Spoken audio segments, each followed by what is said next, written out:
Thank you very much. Yeah, so my name's Dale Burr, so I'm a head teacher at Oakhurst Community Primary School in Swindon. And together with my colleagues, we worked out on the way here from Swindon. We've probably got about 45 years teaching experience, and I think we've had about 15 different experiences in schools. Now, we're not claiming to be experts on reading, but what we do want to do today is to share with you and celebrate how the home reading diary has worked for us. Thank you. Okay, I'm Jill Jones. I'm Deputy Head at Oakhurst. I've been with Dell from the beginning of the journey, and it was around when we introduced the books. If I can just talk to you as a literacy coordinator's point of view, at the beginning of our journey, starting up the school, our vision for reading at Oakhurst was reading for pleasure, and some research I read recently from the Institute of Education says children who read for pleasure are likely to do significantly better at school than their peers. So, how do the books, the reading diaries, support us at school?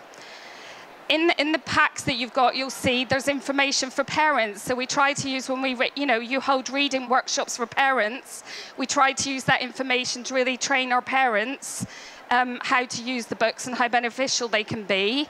Alongside the reading diaries, you can have a whole class reading chart, which Paul will tell you a lot about.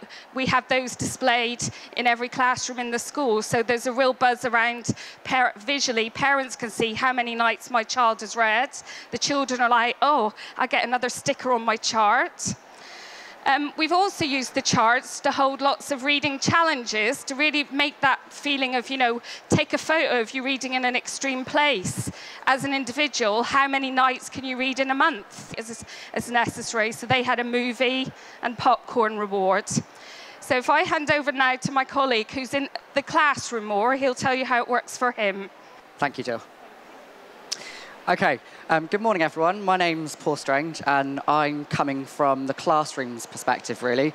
I've been at Oakhurst for a couple of years, and I'm now Year 3-4 phase leader.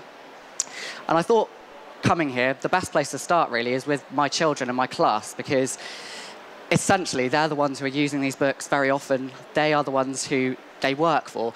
So I asked them, just before I came, just to jot down some things that they've noticed about their diaries, what they like about them, how they use them, and I've got just a couple of quotes here.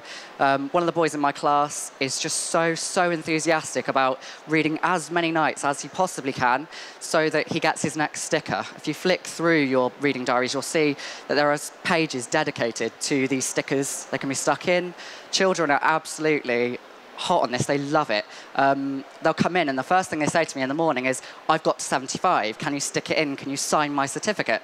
And I love that. And it's one of the things that these diaries have really inspired, is that ownership over, I've read this number of nights. I'm proud of that. And it's just excellent, really. There's another girl in my class, and she, again, is commenting on the fact that she can track how many nights it is that she's read over the course of the year. And feeding into that, in the classroom, we've got something called the readometer. And each child's name is down the side, and as they reach each of these reading night milestones, we put a star or a sticker onto the chart. And again, alongside that certificate in the reading diary, this happens. Another thing from my point of view as the teacher is that these books are excellent at opening communication channels between myself, the children and parents at home.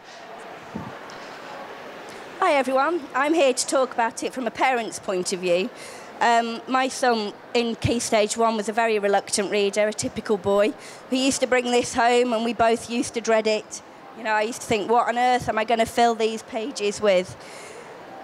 It was a real battle. It wasn't fun for either of us.